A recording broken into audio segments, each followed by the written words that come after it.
அப்போது ஹலோ கேட்குதுங்களா எல்லாத்துக்கும்?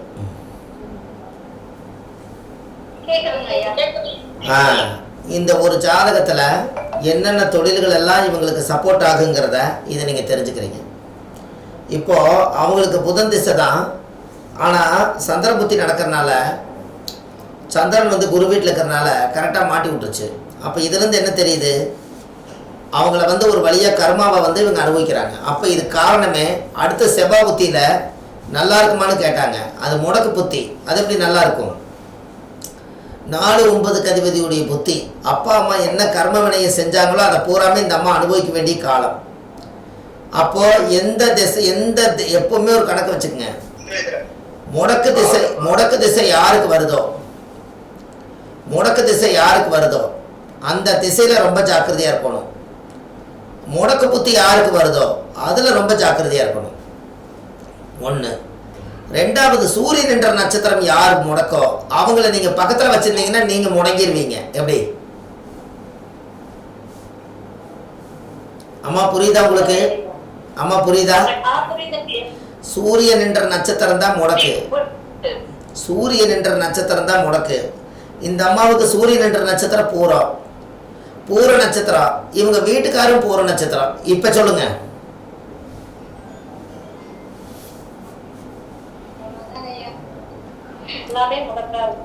கர்மாவுக்குள்ளே கர்ம நட்சத்திரத்துக்குள்ளே இவங்க மாட்டிக்கிட்டாங்களா?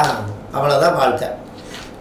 இந்த அம்மா என்னைக்கு வந்து தனிமையாக வருதோ அன்னைக்கு சாதிச்சிடும். வீட்டுக்குள்ளே போயிடுச்சுன்னா அவங்க கேட்குற கேள்விக்கெல்லாம் பதில் சொல்ல முடியாமல் இந்த அம்மா முடங்கிடுது. ஆனால் 2.25 லட்ச ரூபா மாதம் சம்பாதிக்குதுன்னா எவ்வளோ பெரிய அதிகாரத்தை கையில் எடுத்திருக்கோம். ஆனால் வீட்டுக்குள்ளே போய் வீட்டுக்கார கண்ட உடனே அப்படியே பூனையாட்ட ஆயிரும். காரணம் என்னென்னா, இந்த அம்மா நிற்கிற முடக்கு நட்சத்திரத்தவே இவர் வீட்டுக்காராக இவங்க ஏற்றுக்கிட்டதுனால அனைத்து திறமைகளும் எல்லாமே முடங்கி போச்சு. அதனால நீங்களுமே உங்கள் ஜாதகத்தில் சூரியன் என்ற நட்சத்திரம் யாரோ அவங்கள நீங்கள் பக்கத்தில் வச்சுருந்தீங்கன்னா அதுதான் முடக்கு நட்சத்திரம். நீங்கள் பக்கத்தில் வச்சுருந்தா அது அவங்க முடங்கிடுவாங்க, நம்மளை முடக்கிடுவாங்க அவங்க. இந்த ரகசியம் உங்களுக்கு கிடைச்சிருச்சு இல்லையா இன்னைக்கு?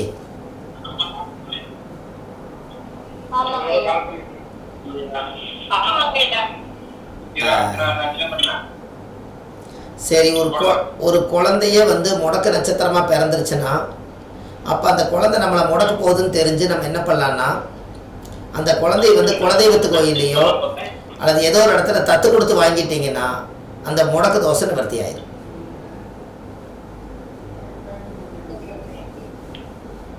அந்த குழந்தைய நீங்கள் தத்து கொடுத்து வாங்கணும். ஏன் அப்படின்னா அந்த குழந்தையா இருந்தா பரவாயில்லைங்க. வீட்டுக்காரரே வந்து ஒரு நம்பர் வந்து இந்த இது வந்து வந்துச்சுன்னா என்ன பண்றதுங்க? முடக்குறாங்க. அதுதான் கர்மங்க. அதான் கர்மா. அதான் அனுபவிக்கிறாங்களே முடக்கு நட்சத்திரம். அப்படி ஒரு பிறப்பி வாங்கி இருந்தா அந்த கர்மா அவங்க கீழே போறத நம்ம முடக்கு. அவங்க இந்த நம்மளால ஒன்றும் பண்ண முடியல பாருங்க. 4 இட்லி இருந்தா போதும், ஒரு நேரம் சாப்பிட்டுக்கலாம். 2.25 லட்ச ரூபா மாசம் சம்பாதிக்குது, ஆனால் இந்த அம்மானால அனுபவிக்க முடியலையே. இதான் கர்மா. இப்படி இருக்கிறவங்க எல்லாம் என்னன்னா,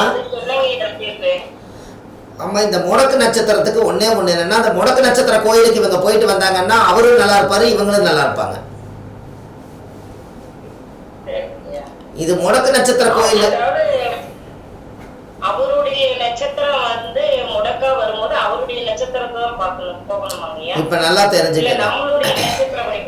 ஒரு நிமிஷம், இப்ப நல்லா தெரிஞ்சுக்கங்க. இவங்களுக்கு சூரியன் என்ற நட்சத்திரம் வந்து பூரம். இந்த பூர நட்சத்திரத்துக்கு உண்டான கோயில் தமிழ்நாட்டுக்குள்ள எங்க இருக்குதுன்னா, புதுக்கோட்டை மாவட்டம் பட்டுக்கோட்டை போற வழியில தீர்த்தக்கரை ஈஸ்வரர்னு ஒருத்தர் இருக்கார். பூர நட்சத்திரத்துக்குன்னே ஒரு கோயில் இருக்குது. 27 நட்சத்திரத்துல பூர நட்சத்திரத்துக்குன்னு ஒரு கோயில் இருக்குது. அந்த கோவிலில் போய் இந்த அம்மா பூர நட்சத்திரத்தை அன்னைக்கு 1008 சகஸ்ரநாம பூஜையை அந்த தீர்த்த ஈஸ்வரருக்கு வந்து சக்கரை பொங்கல் நைவேத்தியம் பண்ணி என்னுடைய முடக்கு நட்சத்திர தோசை நிவர்த்தி ஆகட்டுன்னு சொல்லி கோயிலுக்குள்ளேயே ஒரு 3 மணி நேரம் இருந்து 1008 சகஸ்ரநாம பூஜை பண்ணி அந்த சாமிகிட்ட படைச்ச பிரசாதத்தை எடுத்து இந்த அம்மா சாப்பிட்டு கோயிலை ஒரு 9 முறை வலமுறை சுற்றி வந்து விளக்கேற்றி பூஜை பண்ணிட்டு வந்தாங்கன்னா அந்த முடக்கு நட்சத்திர தோஷத்துக்கு அந்த கோயிலுக்கே போய் அங்கேயே முறையிட்டு அங்கேயே நீங்கள் வந்து சாமி கும்பிடும்போது அந்த கர்மம் அங்கே போனால் தான் குறையும். அப்போ தான் வீட்டுக்காரரும் தப்பிப்பார், இந்த ஜாதகரும் காசு பணம் பொருளாதாரம் எல்லாம் நல்லாத வரும். அப்போ முடக்கு நட்சத்திர கோயில் எது வருதோ அந்த கோயிலுக்கு போனால் மட்டும்தான் அந்த கர்மாவை உடைக்க முடியும். எப்படி?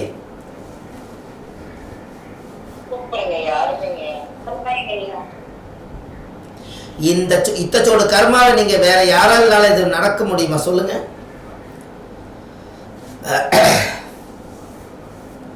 இவ்வளவு பெரிய நட்சத்திர கோயில், இவ்வளவு பெரிய நட்சத்திர தோஷத்தை நீங்க எங்க போனா தீர்க்க முடியும்? ஏன் வந்து பூர நட்சத்திர கோயிலுக்கே போக சொல்றேன்னா, இந்த அம்மாவுடைய கரு உருவாகிறதுக்கு, இந்த அம்மா வந்து இவங்க அம்மாவோட வயிற்றுக்குள்ள கரு உருவாகும் போது சூரியன் என்ற நட்சத்திரம் வந்து பூரமாக இருக்கிறதுனால இவங்க பூர நட்சத்திர தன்னைக்கு தான் இவங்க கன்சீவ் ஆகியிருக்காங்க. இவங்க வந்து இவங்க அம்மாவுடைய வயிற்றுக்குள்ள கருவில் உருவாயிருக்காங்க. அப்போ கருவில் உருவான நட்சத்திரத்தை போய் அதே கோயிலில் போய் அதே பூஜை பண்ணால் மட்டும்தான் அங்கே போகும்போது அந்த பிரதிபலன் மாறும், வேற எங்கே போனாலும் மாறாது. இப்படி ஜோசியம் சொன்னீங்கன்னா எப்படி இருக்கும்? அவங்கள காப்பாற்றி கொண்டு வந்துட முடியும். அவங்கள நம்ம காப்பாற்றி கொண்டு வந்துட முடியும். அந்த முடக்கு நட்சத்திரம் வந்து யாருக்கல்ல. நீங்கள் இன்னும் சொல்ல போனால் உங்கள் வாழ்க்கையில் இன்னொரு ரகசியத்தை இன்றைக்கே சொல்லித்தரேன். இங்கே கீழே எழுதியிருக்குது பாருங்க, வாழ்க்கையில் நல்லா தெரிஞ்சுக்கங்க. லக்னம் வந்து மக நட்சத்திரத்தில் இருக்குது, சூரியன் பூர நட்சத்திரத்தில் இருக்குது, சந்திர சுவாதி, செவ்வாய் அனுசம், புதன் உத்தரம், குரு ஆயிலியம், சுக்கிர மகம், சனி ரேவதி, ராகு அஸ்வினி, கேது சுவாதி, மாந்தி பூசம். இந்த வாழ்க்கையிலேயே நீங்கள் 120 வருஷம் வாழ்கிறதுக்கு வரம் வாங்கிட்டு வந்திருக்கீங்க. இந்த 9 கிரகமும் லக்னம் பிறந்த நட்சத்திரமும் மாந்தி பிறந்த நட்சத்திரமும் இந்த 11 நட்சத்திர கோயிலுக்கு நீங்கள் போயிட்டு வந்தீங்கன்னா உங்கள் ஜாதக சும்மா அசுர வளர்ச்சிக்கு நீங்கள் போயிடுவீங்க. எப்படி?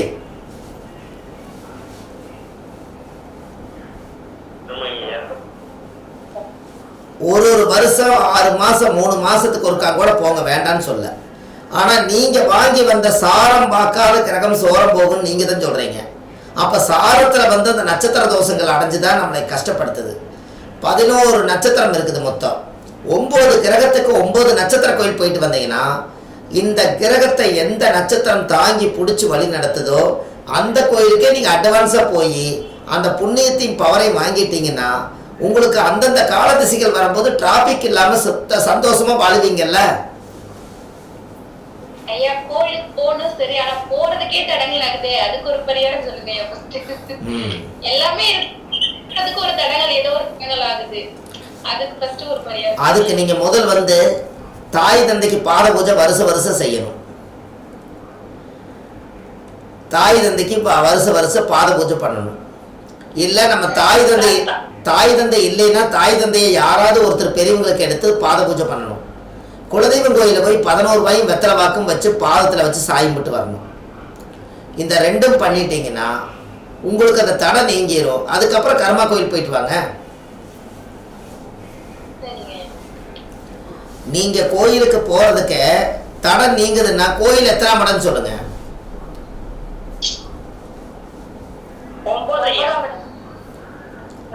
அப்போ இந்த 9ஆம் மடத்தை சொல்லிட்டீங்க.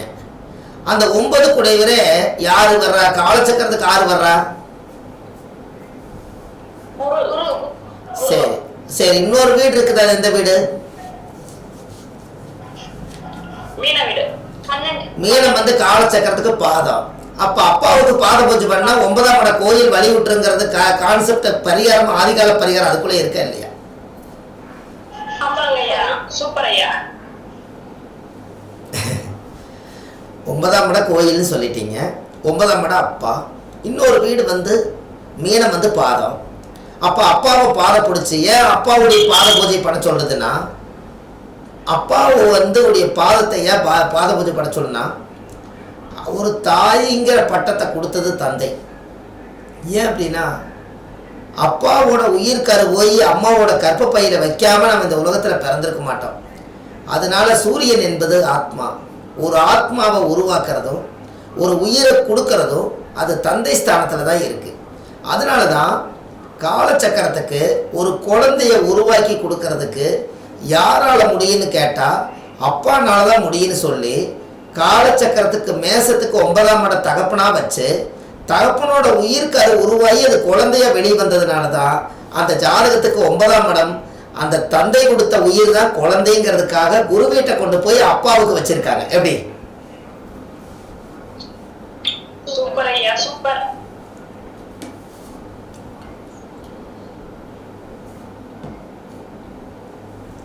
இந்த குரு வீட்டை கொண்டு போய் உருவாக்குறதுக்கு 9வது மாசத்துல ஒரு குழந்தை கருத்தரிச்சு டெலிவரி ஆகிறதுக்கு 9லிருந்து 9ஆம் இடம் என்பது தந்தை ஸ்தானம் மட்டும் இல்லை, காலச்சக்கரத்துக்கு 9ஆம் இட ஸ்தானம் வந்து அந்த அமைப்பு என்ன அப்படின்னு கேட்டா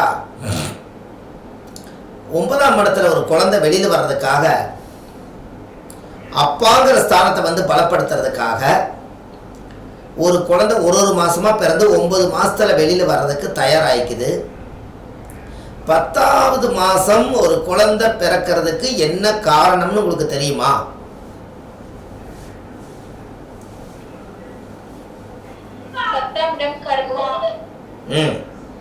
சொல்லுங்க.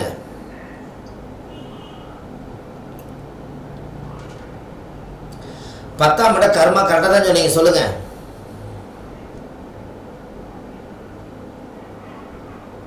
நம்மளுடைய கர்மாவை நம்ம வரதுக்காக தான் அந்த 10வது மாசம் நம்ம கர்மா வாங்கி வரதுக்காக. ஓகே, கரெக்ட் தான். அதாவது எதுக்காக இந்த கர்மா வந்துச்சுன்னா 9 மாசத்துல ஒரு குழந்தை வெளியில வரலாம் வருது, இப்போ வருது.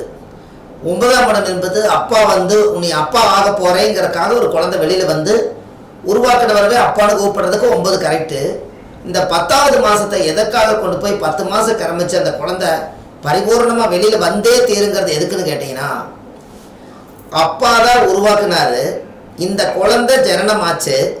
அந்த ஜனனமாயி அப்பாவுக்கு 12ஆம் இடம் காலச்சக்கரத்துக்கு 12, காலச்சக்கரத்துக்கு 9ஆம் இடம் தகப்பன், தகப்பனுக்கு தனுசுக்கு 12, அது விருச்சிக வீடு, அது காலச்சக்கரத்துக்கு 8, 8 என்பது மரணம். அதனால 9வது மாசத்துல இருந்து 10வது மாசம் ஒரு குழந்தை வெளியில வந்துட்டால் அப்பனுக்கு கொல்லி போடுறதுக்காக ஒரு வாரிசு வேணுங்கிறதுக்காக அந்த காலத்துல 9ன்னு வச்சாங்க. அதுதான் பாயிண்ட். எப்படி?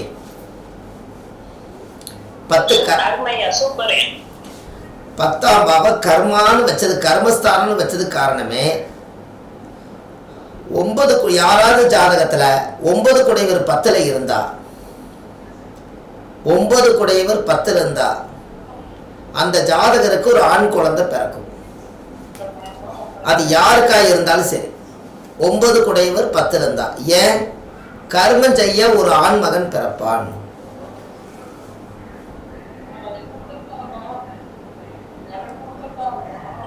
அப்போ 9ஆம் இடம் என்பது தகப்பஸ்தானம். 9 குடைவர் 10 இருந்தா தகப்பனுக்கு கர்மஸ்தானம் வந்து 10. அதனாலதான் 9 தர்மம் 10 கர்மன்னு ஏன் வச்சாங்கன்னா அப்பனுக்கு கொல்லி போட ஒரு மகன் பிறப்பாங்கிறதா கர்மஸ்தானம் வச்சாங்க.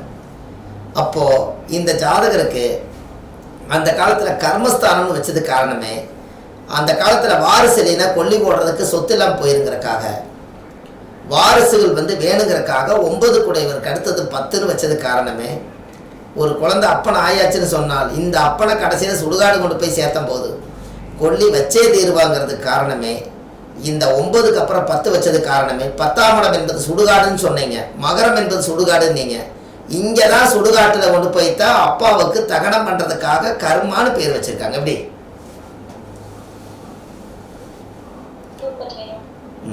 காலச்சக்கரத்தை இப்படி எல்லாம் பிரித்து பார்த்தா இவ்வளவு ரகசியங்கள் உள்ள இருக்குதா இல்லையா சொல்லுங்க.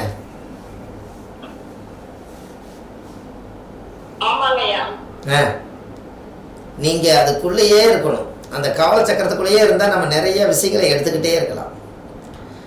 அந்த 9ஆம் இடம் என்பது அந்த ஸ்தானம் தான். ஏன் ஒரு தாயுடைய கற்பத்தில் 10ஆம் இடம் என்பது காலச்சக்கரத்துக்கு 10 யாரோட வீடு?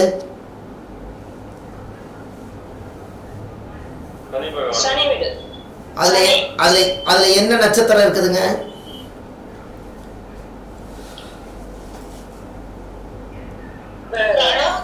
உத்திராடம் திருவோணம் அவிட்டம். உத்திராடம் திருவோணம் அவிட்டம். அப்போ அவிட்டம். ஓகே, அப்போ அந்த ஜாதகத்துல திருவோண நட்சத்திரம் வந்து யாருடைய நட்சத்திரம் சொல்லுங்க? ராகு சந்திரனோட நட்சத்திரம். சந்திரன். சந்திரனுடைய நட்சத்திரம். அப்ப தாயுடைய நட்சத்திரம். அப்போ சந்திர திசை எத்தனை வருஷம்? 10 வருஷம். 10 வருஷம் ஐயா. சரி, காலச்சக்கரத்துக்கு அது எத்தனை மாசம்? 10. அப்போ 10 மாசம் அந்த இடத்துக்கு பரிபூர்ணம் வந்துட்டால் அந்த இடத்துல ஒரு குழந்தை தாயாக போறாங்கிறத 10வது மாசம் ஒரு குழந்தை வர்றதுக்காக அந்த காலத்திலே கொண்டு போய் திருவோண நட்சத்திரம் சந்திரனுக்கு தாயை கொண்டு போய் 10 மாசம் ஆகி நீ வெளியில வந்து தாய்ங்கிற பட்டை வாங்குங்கிறக்காக முன்னோர்கள் அந்த காலத்துல கணிச்சு வச்சிருக்காங்க. எப்படி? சூப்பர் ஐயா. அந்த இடத்துல திருவோண நட்சத்திரத்தை ஏன் அங்க கொண்டு போய் வச்சுக்கிறாங்கன்னா சந்திரனுடைய நட்சத்திரத்தை கொண்டு போய் 10வது ராசி கட்டத்துல போய் தாய்ங்கிற நட்சத்திரத்தை கொண்டு போய் கரெக்டா வச்சிருக்காங்க. அதே இடத்துல உத்திராடம் மீதி 3 பாதம் இருக்கும். இந்த 3 பாதம் வந்து தந்தை உருவாக்குனது தான் தாய்ங்கிற பட்டம் கிடைச்சதுங்கிறக்காக அந்த இடத்துல உத்திராடத்தையும் திருவோணத்தையும் கொண்டு போய் 10வது மாசத்துல வச்சுதான் அதே வீட்டில் வந்து ஒரு ஜாதகத்துக்கு அவங்களோட பார்வை பட்ட உடனே நேர் 7ஆம் பார்வை எங்க நேர பார்க்கும்? மகரத்திலிருந்து இவங்க 2 பேரும் சேர்ந்தோடனே 10ஆம் இடம்ங்கிறது 2 பேரும் சேர்ந்த உடனே நேர் 7ஆம் பார்வை அங்கிருந்து எந்த வீட்டை பார்க்கும்?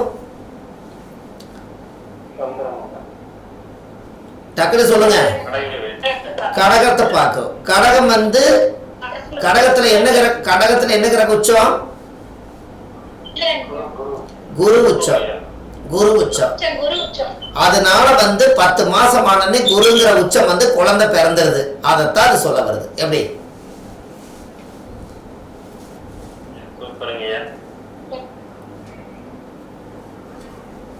ஒண்ணு கருத்தை சொல்ல மாட்டேங்கிறீங்க.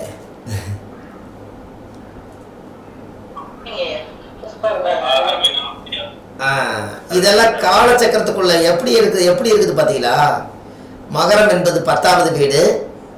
அது தாயாகக்கூடிய இடம், தந்தை உருவாக்கின இடம்.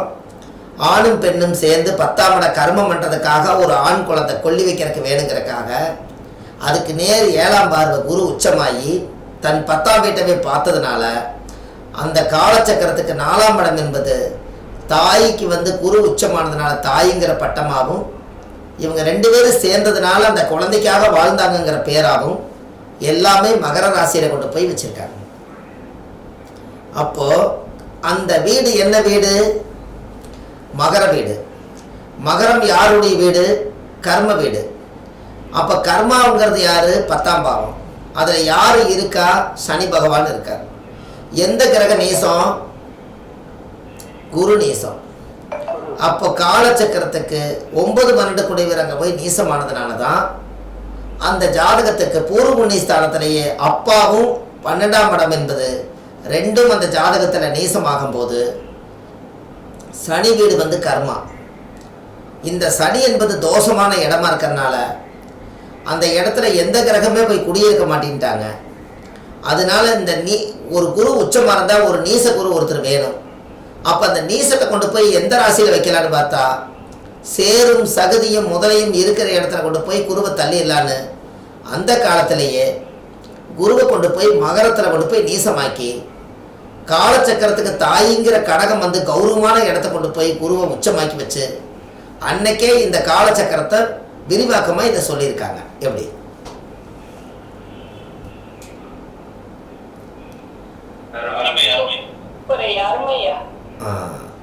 இந்த குருவை வேற எங்க கொண்டு போய் வச்சீங்கனாலும் நீசமான குருவை வேற எங்க கொண்டு போய் வச்சீங்கனாலும் சரியா வராது. கும்பத்துல கொண்டு போய் வச்சீங்கனாலும் குருவோட நட்சத்திரம் இருக்குது பூரட்டாதி. அப்ப நான் தான் அது ஆடு. தனுசுல கொண்டு போய் வைக்கலாமான்னு நினைச்சா இந்த குரு அவரோட சொந்த வீடு. மீனத்துல கொண்டு போய் வைக்கலாம்னு பார்த்தாலும் அது அதை விட ஆட்சி வீடு. அப்ப இந்த குரு எல்லா இடத்துலயும் பலமாயிருவாரு. அப்போ குருங்கிற ஒருத்தர் நீசம் ஆகணும்னா அப்போ சனி என்பது மகர வீடா இருக்கிறதுனால கர்மம் பண்றதுக்கு ஒரு வாரிசை உருவாக்கி விட்டுட்டா வாரிசு சொத்து உயில் சொத்தா மாறுங்கிறக்காக, வேற வழி இல்லை. அதனால காலச்சக்கரத்துக்கு சரியான இடம் மகரத்துல தான் குரு நீசமாகிறார். எப்படி?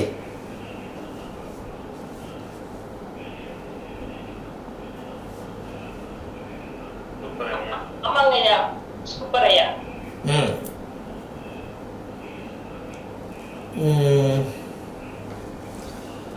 இந்த அந்த 10ஆம் இடம் என்பது அந்த குழந்தை வெளியில வர்றதுக்காக அந்த அந்த குருங்கிற இடத்துல வந்து கூவை வந்து அங்க 10ஆம் இடத்துல குரு அப்படிங்கிற இடத்துல அந்த கூவை காவா மாத்துனீங்கன்னா என்னவா வரும்? அதனால அந்த கரு வந்து வெளியில வருது, அதுதான் 10. அதனாலதான் குரு நீசம். குழந்தை வயிற்றுக்குள்ள தங்காம வெளியே வந்தே தேரணும். எப்படி?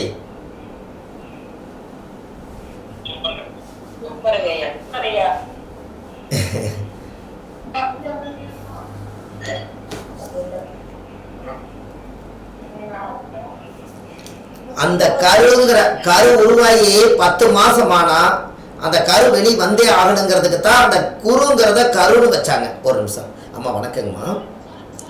இதுங்கம்மா, இல்லைங்கம்மா, ஜோதிட வகுப்பு கிளாஸுங்கம்மா, திங்கக்கிழமையான போகுங்க. இல்லை அப்படியெல்லாம் ஒன்றும் இல்லைங்கம்மா. நான் உங்களுக்கு வந்து நம்பர் எல்லாமே காலையில் மெசேஜ் பண்ணி விட்றேங்கம்மா, ஒரு 7 மணிக்கெல்லாம். ஓ ஆமாம்மாங்க, அந்த அந்த அந்த ஊருக்கு பாதிராத்திரி.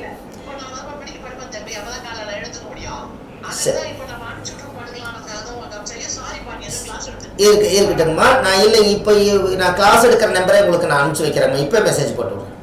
உங்களுக்கு வேணா கூட நான் வேற நம்பர் தரேங்கம்மா. இப்போ ஒரு நம்பர் தரேங்க, அனுப்பிச்சி விட்றேங்கம்மா. தேங்க்யூம்மா.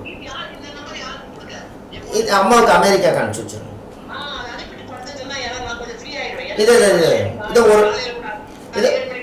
இதை ஒரு நிமிஷத்தில் அனுப்பிச்சிடுங்க. தேங்க்யூ. இல்லை பரவாயில்லைங்கம்மா, நன்றிங்கம்மா, வணக்கம். சரி, இல்லைங்கம்மா, எங்களுக்கு ஞாயிற்றுக்கிழமைங்க கூட விடுமுறை இல்லைங்கம்மா, எங்கள் வாழ்க்கை. வைக்கிறேங்கம்மா, நன்றி. ஆமாங்க ஆமாம், சரி சரி, ஆமாங்கம்மா ஆமாங்கம்மா, நன்றி நன்றிங்கம்மா, வணக்கம். சரிங்கம்மா, இதை இப்போ ஒரு நிமிஷம் அனுப்புறேன். நன்றிங்கம்மா, வணக்கம் வணக்கம். இங்கே பாருங்க, அந்த அம்மா 90 வயசு எப்படி பேசுகிறாங்க பார்த்தீங்களா? அப்போ ஆரம்பத்தில் எப்படி பேசுவாங்க? 90 வயசு எப்படி பேசுகிறாங்க பார்த்தீங்களா? என்னங்கம்மா? 90 வயசு, அவங்களுக்கு 90 வயசு. நம்ம ஆதிகால பரிகார புக்க பூராமே படிச்சுட்டாங்களாம்மா. 2வது பாகம் இருக்கான்னு கேட்குறாங்க.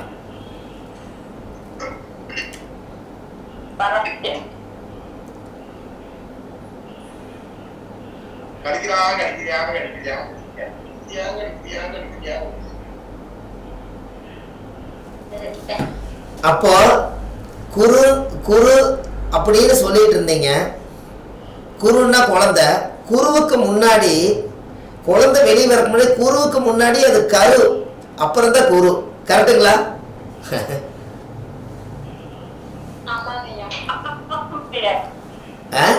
குரு இன்னைக்கு சொல்லிக்கலாம், ஆனா 10 மாசத்துக்கு முன்னாடி அது கரு, 10 மாசத்துக்கு அப்புறம் அது குரு. அப்படித்தாங்களா இல்ல மாறி வருதா?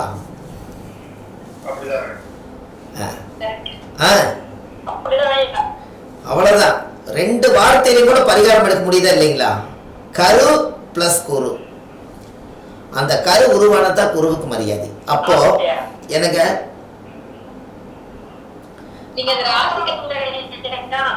அம்மா சொல்லுங்க.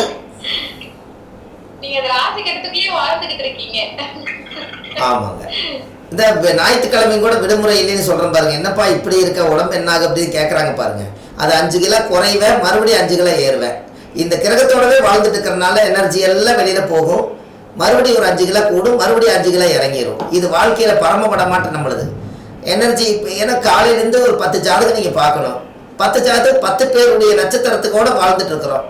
மறுபடியும் ஏதாவது இப்படி மற்றது பேசிக்கிட்டே இருக்கிறோம். ஆண்டவனுக்கு தான் நன்றி சொல்லணுங்க. ஏன்னா இந்த எனர்ஜியை ஆண்டவன் கொடுத்துருக்கான் பார்த்தீங்களா, காலையில இருந்து ஆரம்பிச்சு இந்நாள் வரைக்கும் இப்படியே பேசணுமே, அதான் பெரிய விஷயம். அதனால அது ஒரு பெரிய விஷயம் இல்லைங்களா. காலையில நம்ம ஒரு 9 மணிக்கு ஆபீஸ்க்கு வந்திருப்போம். 9 மணிலிருந்து பொழுதா வரைக்கும் எல்லாத்துக்கும் கூட பேசுவோம். இந்த எனர்ஜி எல்லாம் வெளியில போயிருக்கும். இப்போ எக்ஸ்ட்ரா நம்ம கிளாஸ் எடுக்கும்போது இன்னும் கொஞ்சம் சேர்த்து பேச வேண்டியதாகவும் இருக்கும். அப்போ கிட்டத்தட்ட நான் ஸ்டாப்பாக ஒரு 8, 9, 10 மணி நேரம் அந்த எனர்ஜியோடு தாங்கி நம்ம பேசுனா அது கடவுளுக்கு தான் நம்ம நன்றி சொல்லணும். அதனால தான் கற்றோருக்கு சென்ற இடமெல்லாம் சிறப்புன்னு சொன்னாங்க. அப்போ கற்றோருக்கு சென்ற இடமெல்லாம் சிறப்புன்னா நம்ம கற்றுக்கிட்ட வித்தையெல்லாம் எங்கே இருக்குதுன்னு கேட்டிங்கன்னா நம்மளோட மூளைக்குள்ளேயும் ஞானத்துக்குள்ளேயும் தான் இருக்குது. அதை கீ கொடுத்துட்டோம்னா அது பாட்டுக்கு பேசிக்கிட்டே இருக்குது. நம்ம புக்கை பார்த்தா சொல்லிக்கிட்டு இருக்கோம் வந்திருக்கோம், அது எல்லாமே ஒரு காலத்தில் படித்த விஷயத்தை ஞானத்தோடு சொல்கிறோம். அதனால தான் காலையில் இருந்து பொழுதா வரைக்கும் கிரகங்களோடவே நாம் பேசிக்கிட்டு இருக்கும்போது கிரகம் நம்மளோட பேசுது. கிரகமும் நானும் சேர்ந்து வந்த ஜோசியர் ஜாதகம் பார்க்க வந்தவங்களுக்கு பேசுகிறோம். கிரகம் எங்கூட பேசுது, நான் அவங்களோட பேசுகிறேன். கிரகமும் நானும் சேர்ந்து வந்த கிளைண்ட்டுகளோட பேசுகிறோம். அப்படி ஆகிப்போச்சா இல்லைங்களா வாழ்க்கை?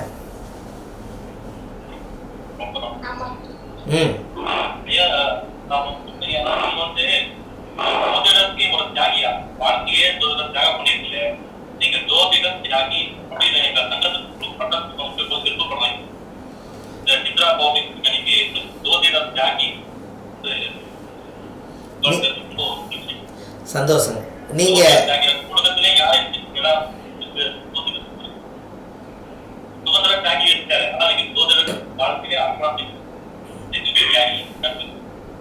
நீங்க சந்தோஷங்க. அதாவது திருச்செங்கோட்டில் 10 வருஷம் 8 வருஷம் கொரோனா வரக்கு முன்னாடியே நீங்கள் நம்ம விசிட்டிங் கார்டு, நம்மளோட விஞ்ஞான ஜோதிட ஆலோசனை மையம் எங்கெல்லாம் பேசுகிறோமோ எங்கெல்லாம் நம்மளோடது பார்த்தீங்கன்னா பிரசன்ன ஜோதிட ஞானி டாக்டர் சுபமாரிமுத்து தான் வச்சுருப்பேன். ஜோதிட ஞானின்னு 10 வருஷத்துக்கு முன்னாடி ரெஜிஸ்ட்ரேஷன் பண்ணினேன். எதுக்குன்னு கேட்டிங்கன்னா ஜோதிட ஞானின்னு ஒரு நம்ம எழுதி பட்டம் வாங்கிட்டோம்னா அந்த ஞானியாக இருந்து ஏதாவது ஒரு புத்தகத்தை எழுதிடணுங்கிறதுக்காக அந்த ஜோதிட ஞானின்னு வச்சங்காட்டி தான் நீங்கள் அவ்வளோ பெரிய புக்கிலேயே ஜோதிட ஞானி சுபமாரிமுத்து தான் ஆதிகால பரிகார புக்கில் இருக்குது. அப்போ 10 வருஷத்துக்கு முன்னாடியே நம்ம அதை ஏன் உருவாக்கணும்னா அது விதைச்சாத்தான் அது முளைக்கும். என்றைக்குமே ஒரு கணக்கு வச்சுக்கோங்க, வாயில் சொல்கிறது எதுவுமே நடக்காது, நம்ம செயல்பாட்டு கொண்டு வரணும். தண்ணிக்குள்ளே இறங்காமல் உங்களால் நீச்சல் அடிக்க முடியுமா? அப்போ அதுபோல் நீங்கள் மேட்டில் நின்று பேசி என்ன பண்ணுறது? தண்ணிக்குள்ளே இறங்கினா தானே நீச்சல் பழக முடியும். தண்ணிக்குள்ளேயே இல்லாமல் நான் நீச்சல் எனக்கு தெரியும்னு மேலே நின்று சொன்னாங்கன்னா உண்மை தண்ணிக்குள்ளே இறங்கினா தானே நீந்தி பார்த்தா தானே இவர் நீச்சல் அடிக்கிறான்னு தெரியும். தண்ணிக்குள்ளேயே இல்லாமல் எப்படி இருக்குது? அதுபோல் விதைச்சாத்தான் முளைக்கும். எந்த ஒரு விஷயமா இருந்தாலும் சரி விதைச்சாத்தான் முளைக்கும். நீங்கள் என்னத்தை உலகத்துக்குள்ளே கொண்டு போய் போடுறீங்களோ அது உலகத்துக்கு கண்டிப்பாக கொண்டு போய் சேர்த்து. இன்றைக்கி நம்ம கேமரா என்னை பார்த்துட்டு இருக்குது, இந்த ஃபோனில் இத்தனை பேர் நீங்கள் என்னை பார்க்குறீங்க. ஒரு பக்கம் லைட்டு இத்தனை எண்ணெய் என்னை பார்க்குது, இவ்வளவு இயந்திர கருவிகளும் பார்க்குது, நம்ம இயங்குறோம். இதெல்லாம் கடவுள் கொடுத்த கிஃப்ட்டு. அதனால தான் ஜோதிட ஞானிங்கிற ஒரு ஆதிகால பரிகார புக்கில் கடைசியில் ஒரு வரி எழுதியிருப்பேன். என்ன எழுதியிருப்பேன்னா, கடவுள் இவ்வளோ விஷயத்தையும் நம்மளுக்கு ஆண்டவன் கொடுத்ததுக்காக ஒரே வரியில் நான் ரத்தின சுருக்கமாக எழுதியிருப்பேன். என்ன எழுதியிருக்கிறேன்னா, கடவுள் கொடுத்ததற்கே நன்றி சொல்ல முடியவில்லை, இன்னும் இதில் அடுத்தடுத்து கேட்பதற்கு அஞ்சுதே என் உள்ளம் அப்படின்னு எழுதியிருப்பேன்.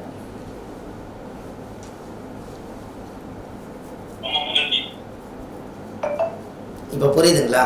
அதனால நீங்களும் இந்த ஜோதிடத்தில் ஒரு நாளைக்கு உங்களுக்கு என்ன சொல்லி கொடுக்க போறேன்னா, ஆதிகால பரிகாரத்தோட காலச்சக்கரத்தினுடைய ரகசியத்தையும், ஆதிகால பரிகாரம் 1700 பரிகாரத்தையும், அது இல்லாமல் தாம்பூல பிரசன்னம் எப்படி பார்ப்பது, சோழி பிரசனம் எப்படி பார்ப்பது, அஷ்டமங்கல பிரசனம் எப்படி பார்ப்பது, ஜோதிடத்தினுடைய 9 திசைக்கு 981 திசாபுத்திக்கு என்ன பலன் எப்படி எடுப்பது,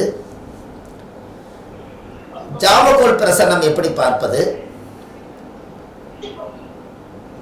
சகனம் வழி சகன பிரசரம் எப்படி பார்ப்பது எல்லாமே நாம் கிளாஸ் ஆரம்பித்ததுலேருந்து நாம் வந்து இதை பூராமே சொல்லி கொடுக்கலான்ட்டு இருக்கேன். இதில் நீங்கள் எத்தனை பேர் நீங்கள் இதுக்குள்ளே சேரோன்னு நினைக்கிறீங்களோ அவங்க எல்லாரும் தவறாமல் நீங்கள் இந்த கிளாஸ்க்குள்ளே வந்துடுங்க. நாளைக்கு காசி பயணத்துக்கு நாங்கள் கிளம்புறோம். காசி போயிட்டு வந்துட்டு இந்த வடிகட்டி 1 வருஷம் கடைசி வரைக்கும் நான் உங்களோடு வந்து பயணிக்கிறேன். உங்களுடைய திறமைகள் எல்லாம் எனக்கு வேண்டும். இந்த ஜோதிடத்தில் இருக்கக்கூடிய நுட்பங்கள் எல்லாம் நீங்கள் சொல்கிற மாதிரி நான் சொல்லணும் அப்படின்னு நீங்கள் நினச்சால் நீங்கள் இந்த குழுவில் நீங்கள் பயணிக்கலாம். இதில் ஒருத்தரும் கூட இடையில வெளியில் போயிடாதீங்க. அது முடிவெடுத்துக்கங்க, தெளிவாக ஒரு முடிவெடுத்துருங்க. அது உங்களுக்கு ரொம்ப புண்ணியமாக போயிடும். ஏன் அப்படின்னு கேட்டால் நம்ம இவ்வளவு தூரம் காசு பணத்துக்கு ஒரு நாளும் நம்ம அதுக்காக எடுத்துக்கவே மாட்டோம். நம்மக்கிட்ட இருக்கிறவங்க நல்லா 1 வருஷம் படித்து இந்த ஆதிகால பரிகார சான்றிதழை வந்து பதிவு எண் போட்டு அரசு பதிவு எண் போட்டு நீங்கள்லாம் ஆதிகால பரிகாரம் எல்லாரும் வந்து 10 கிளாஸ் படிப்பாங்க. ஒரு சில பேர் 20 கிளாஸ் படிப்பாங்க. ஒரு சில பேர் ஒரு நாள் கிளாஸ் படிப்பாங்க. நம்மளோட வகுப்பு எவ்வளோ போட்டிருக்கிறோம்னா அவங்கக்கிட்ட ஒரு விஷயம் இருந்தால் ஒரு 10 கிளாஸ் நடத்துகிற அளவுக்கு விஷயம் இருந்தால் அந்த 10 கிளாஸும் சேர்ந்து 1.5 மணி நேரம் எடுத்தால் கிட்டத்தட்ட ஒரு 15 மணி நேரம் வரும். இந்த 15 மணி நேரத்துக்குள்ளே 10 கிளாஸை நீங்கள் எடுத்துட்டு இவ்வளவு தான், இதுக்கு மேலே நீங்கள் படிச்சுக்கோங்க, உங்கள் அறிவு கொண்டு வாழ்ந்துக்குன்னு சொல்லாமல் 1 வருஷ காலம் ஒரு பயிற்சி மாதிரி எடுத்து எல்லா துறையிலும் நீங்கள் ஈடுபட்டு வரணும். சோழி பிரசனம்னாலும் உங்களுக்கு தெரிஞ்சிருக்கணும், தாம்பூல பிரசனம்னாலும் உங்களுக்கு தெரிஞ்சிருக்கணும், அஷ்டமங்கல பிரசனம்னாலும் கோவில் பிரசனாலும் உங்களுக்கு தெரிஞ்சிருக்கணும், திருக்கணிதத்தில் ஜோதிடம் பார்க்குறதா இருந்தாலும் தெரிஞ்சிருக்கணும், ஆதிகால பரிகாரம்னாலும் தெரிஞ்சிருக்கணும், ஒரு தாய் தந்தையுடைய வழிசகனமாக இருந்தாலும் தெரிஞ்சிருக்கணும், இந்த ஜோதிடம் தோன்றி எங்கே போய் முடிவில் இருக்குதுங்கிறதையும் தெரிஞ்சுக்கணும், இந்த உலகத்தில் ஆன்மீகத்தை பற்றி தெரிஞ்சுக்கணும், ஞானிகளாட்ட சித்தர்கள் முனிவர்களை பற்றி தெரிஞ்சுக்கணும். இத்தனையும் முடிச்சு கொடுக்கும்போது கண்டிப்பாக ஒரு சப்ஜெக்டாக எடுத்தால் கண்டிப்பாக உங்களுக்கு 1 ஆண்டு காலம் ஆகும். இதில் 13 கிளாஸ் நீங்கள் படிச்சிருக்கீங்க. அப்போ 3 3 மாதம் படிச்சிருக்கீங்க. இன்னும் மீதி 9 மாதம் இருக்குது. இந்த 9 மாதம் வாரம் நீங்கள் படிச்சுக்கிட்டே வந்தால் கண்டிப்பாக நீங்கள் வந்து நீங்கள் ஆஃபீஸ் போட்டு ஜாதகம் பார்க்கும்போது எவ்வளோ பெரிய பயில்வான் வந்தாலும் எவ்வளோ பெரிய வீரர்கள் வந்தாலும் ஜோதிட ரீதியாக அவங்களுக்கு எல்லா விஷயத்தையும் நீங்கள் சொல்லி அவரை புரிய வச்சு அவரை காப்பாற்றி விட வேண்டியது நம்மளோட கடமையாக இருக்கும். அதுக்கு இந்த குழுவில் வந்து யாரும் இதிலேருந்து தேன் கூடு என்னைக்கு ஒற்றுமையாக இருக்கணும். களைஞ்சிட்டா மறுபடியும் சேருமான்னு தெரியாது. அதனால் இதில் நிறைய பேர் வந்து கொஞ்சம் வர முடியாத சூழ்நிலையில் இருக்கிறாங்க. சில பேர்த்துகளுக்கு ரெக்கார்டிங்கே போதும்னு நினச்சிட்டு இருக்கிறாங்க. அதனால் நம்ம யாரையும் கூப்பிட்டு தனிப்பட்ட முறையில் நம்ம பேசி பழக்கம் இல்லை. அதனால் நீங்கள் காசி போயிட்டு வந்தோடனே இந்த குழுவிலிருந்து நான் 12 மாதமும் பயணிக்கிறேன் அப்படின்னு சொல்லி இந்த மீதி 9 மாதம் பயணிக்கிறேன்னு சொல்லி நான் இது நீங்கள் எல்லாம் மெசேஜ் போட்டதெல்லாம் எடுத்துகிட்டு இந்த குழுவில் இருக்கிறவங்களுக்கு லிங்க் வராது. இன்னொரு ஃபோனில் வந்து நீங்கள் யாரெல்லாம் உள்ளே வர்றீங்களோ அவங்களுக்கு அடுத்த வாரத்தில் இருந்து காசி போயிட்டு வந்துட்டு 9 திசாபுத்திக்கு பலன் எடுத்து கொடுக்கறதும், முடக்கு தோஷத்தினுடைய ரகசியத்தை சொல்லி கொடுக்கறதும், திதி சூனிய யோகம் கரணத்தை பற்றி சொல்கிறதும், ஏட்டு ஜட்டு எல்லாமே 1 வருஷத்துக்குள்ளே படிச்சுக்கோங்க. அதுக்கப்புறம் நம்மளோட தமிழ்நாட்டுக்குள்ளே ஒரு 108 பேர் மட்டும்தான் நீங்கள் இருப்பீங்க. அனைத்தும் படித்து சகலகலா வல்லவனாக இருப்பீங்க. அதுக்கு நான் ரெடியாக இருக்கேன். நீங்கள் ரெடியாக இருந்தால் சரி.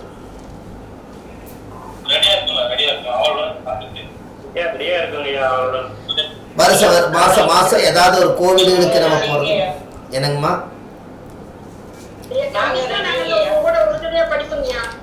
ஆமாங்க, அதுதான். நீங்கள் அது வந்து நம்மளுக்கு நிறைய விஷயங்கள் கிடைக்கும். அதனால நீங்கள் தாராளமாக நம்ம ஒரு சிறப்பாக கொண்டுட்டு போயிடலாம். எந்த தப்பு வராது. அதனால் நீங்கள் இப்போவே இந்த குழுவில் இருந்து யாரெல்லாம் தயாராக இருக்கிறீங்க மாதம் அதே மாதிரி கரெக்டாக நீங்கள் இதை ஃபாலோ பண்ணிகிட்டே வாங்க. உங்களுக்கு நான் நிறைய ரகசியங்கள் நிறைய வச்சுருக்கேன். இந்த ரகசியங்கள் எல்லாம் ஆன்லைன்லேயே நான் உங்களுக்கு சொல்லி கொடுக்குறேன். அதை பூராமே நீங்கள் கற்றுக்குங்க. நமக்கு பின்னாடி வந்து சொத்து வாழுதோ சுகம் வாழுதுங்கிறதுல இல்லை, ஜோதிடம் வாழும். அதுக்கு உண்டான விஷயத்தை நான் உங்களுக்கு சொல்லி கொடுக்குறேன்.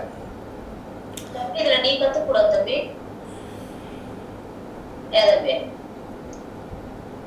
இதெல்லாம் அழகா இருக்கு. அதெல்லாம் குறிச்சுக்கடம் இருக்கியா? சரி, ரொம்ப சந்தோஷம். இந்த நாளைக்கு நாங்கள் காசி கிளம்புறோம். காசியில் நீங்கள் எல்லோரும் நல்லா இருக்கணும்னு நான் பிரார்த்தனை பண்ணிட்டு வர்றேன். காசி விஸ்வநாதர் கோயில், அன்னபூரணி தாய், காலபைரவர், ஆஞ்சநேயர்,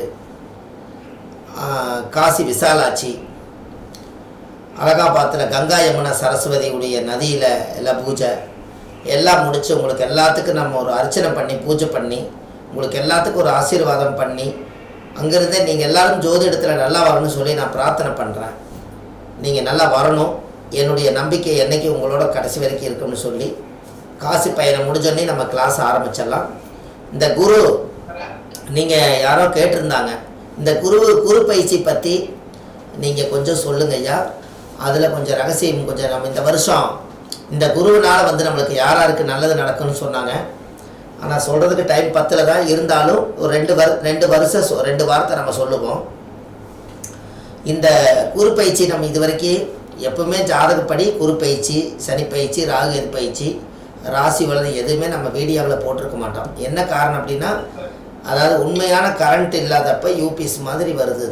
அதனால் இப்போது கரெக்டாக பாருங்கள், நீங்கள் யாராருக்கு வந்து குருபலன் ஒரு வருஷத்துக்கு இருக்குதா அப்படின்னு கேட்டால் நல்லா யோசிச்சு பாருங்கள். இப்போ குரு எந்த ராசிக்கு வர்றாரு? ரிஷப ராசிக்கு வர்றாரு. ஒரு வருஷத்துக்குள்ள ஒரு குருபலன் நடக்குங்கிறத விட கொஞ்சம் டெப்த்தாக உள்ளே போய் சொல்லுங்கள். கார்த்திகை நட்சத்திரத்தில் முதல் வந்து 4 மாதம் இருப்பார். அப்போ 5ஆம் பார்வை ரைட்டாக எங்கே வரும்? கரெக்டாக வந்து கண்ணியில் வரும். 7ஆம் பார்வை விருச்சிகத்துக்கு வரும். 9ஆம் பார்வை மகரத்துக்கு வரும். இதில் முதல் நட்சத்திரம் எது இருக்குதோ அவங்களுக்கு மட்டும்தான் 4 மாதம் குருபலன். கரெக்டா? 4, 8, 12 3 நட்சத்திரம் தான் இருக்குது. முன்னாங்க 12 மாதத்தில் அடுத்த குரு அடுத்த வீட்டுக்கு போயிடுவார். அப்போ கார்த்திகை நட்சத்திரத்தில் முதல்ல ஏறி உட்காந்துட்டாருன்னா ஜென்ம குரு யாருக்குன்னு கேட்டிங்கன்னா கார்த்திகை நட்சத்திரக்காருக்கு 4 மாதத்து ஜென்ம குரு. ஆனால் பார்வை குரு பார்த்தா கோடி புண்ணின்னு சொன்னீங்க பார்த்தீங்களா, அது 4 மாதத்துக்கு அஸ்த நட்சத்திரக்காரர்களுக்கும் அதுக்கு அடுத்தது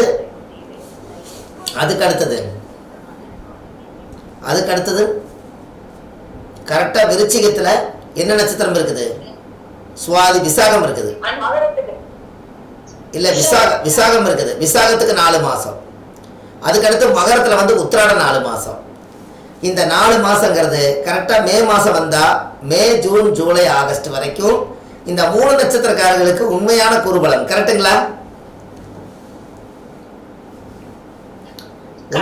ஒன்றும் கருத்தை பேச மாட்டேறீங்களே. அருமையான விஷயம், உங்களுக்கு புரியலையா? குரு பார்த்தா கோடி புண்ணியன்னீங்க. குரு ஒரு வீட்டை பார்க்கறாரு, ஆனா அதனுடைய தன்மை என்ன? எந்த நட்சத்திரத்துல ஏறி உட்கார்ந்து எந்த வீட்டை பார்க்கறாரு, அந்த வீட்டுக்கு ஒரு வருஷம் குருபலன் கிடைக்காது. அதுல ஒரு நட்சத்திர வீடு இருக்குது, அதுக்கு மட்டும்தான் ஒளி வரும். அதுக்கு அடுத்தது ஆகஸ்டுக்கு அப்புறம் டிசம்பர் வரைக்கும் நடுச்சண்டல ரோகிணி நட்சத்திரத்துல ஜென்மகுரு வருவார். இங்க அஸ்தம் முடிஞ்சு சித்திரைக்கு வந்துடும். இங்க விசாகம் முடிஞ்சு அனுச நட்சத்திரக்கார குருபலை இதெல்லாம் வந்துடும்.